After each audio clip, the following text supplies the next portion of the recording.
మనం చూస్తున్నప్పుడు మన లోపాలు సరిచేసుకోవాలి. కోపము మానము, ఆగ్రహం విడిచిపెట్టుము. అంటే నాలో ఏమన్నా కోపం ఉందా? నేను కోపపడుతున్నానా? ప్రభా, ఈ కోపం నుంచి నాకు విడుదల దయచేయి అను నీ బతుకును దిద్దుకోవాలి. అందుకు వాక్యం, దేవుని వాక్యం సూటిగా మాట్లాడుతుంది. దేవుని వాక్యం ప్రతి ఒక్కరితో మాట్లాడుతుంది. దేవుని వాక్యం మన లోపాలు దిద్దటం కోసం దేవుడు తన వాక్యాన్ని మనకి వెల్లడి చేస్తున్నాడు. మూడో ప్రశ్న, ఈరోజు నేను ఒప్పుకోవలసిన పాపమేమైనా ఉందా? ఏంటండి ఒప్పుకోవలసిన?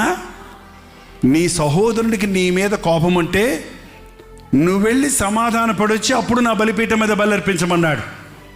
నీ మనస్సాక్షిని ఎప్పటికప్పుడు సరి చేసుకోవాలి.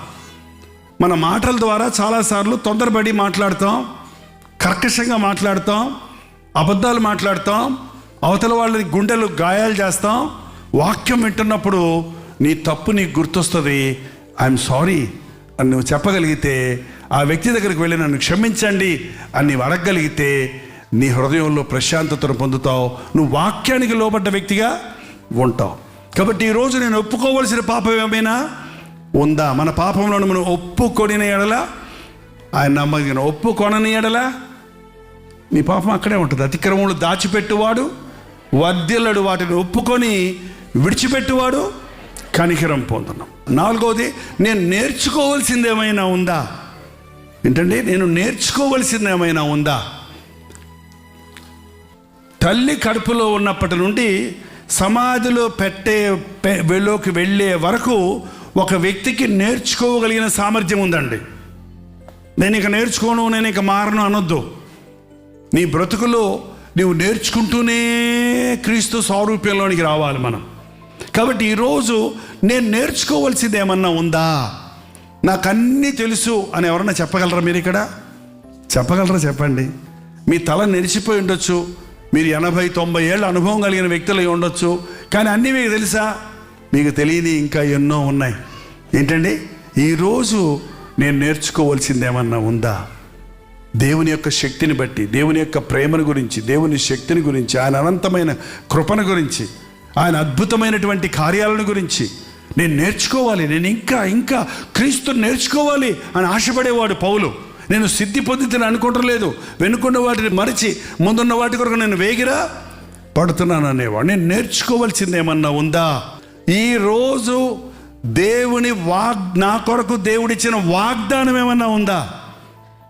దేవుడు మనకు వాగ్దానం ఇస్తాడు. నేను నీ పిల్లలను ఆశీర్వదిస్తా, నీ భవిష్యత్తును దీవిస్తా, నీ గంపను దీవిస్తా, నీ కుటుంబాన్ని ఆశీర్వదిస్తా, నీ కొరకు నేను గొప్ప తలంపులు కలిగి ఉన్నా అని రకరకాలైన వాగ్దానాలతో బైబిల్ నిండుంది. ప్రతిరోజు దేవుడు ఒక వాగ్దానం మనకి ఇస్తాడండి. నువ్వు దాన్ని గుర్తించడం లేదు.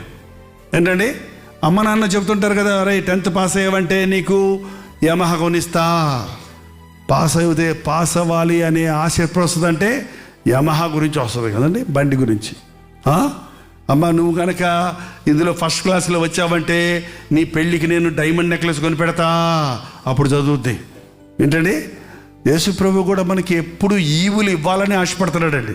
ఇలాంటి చీప్ డైమండ్స్ బైకులు కాదు, ఇంతకంటే మంచివి, కంటికి కనబడని, చెవికి వినబడని, హృదయమునకు గోచరము కానీ ఎన్నో ఆశీర్వాదాలు మనకి సిద్ధపరిచాడు. నేను తీసుకోవలసిన వాగ్దానం ఏదైనా ఉందా?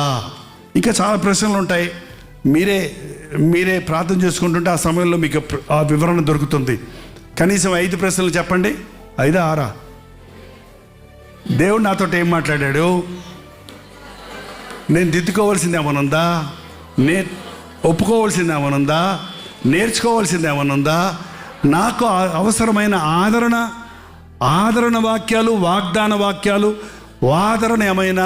ఆదరణ మీరు వాగ్దానం అనకపోతే ఆదరణ నాకేమైనా, దేవుడిచ్చే ఆదరణ ఏమైనా ఉందా అని మీరు ప్రశ్నించుకుంటే, రోజు వాక్యం వింటున్నప్పుడు ఒక స్థాయికి వచ్చేటప్పటికి మీరు పరిపూర్ణులవుతారు, సంపూర్ణులవుతారు, క్రీస్తు స్వరూపంలోనికి తీర్చిదిద్దబడతారు.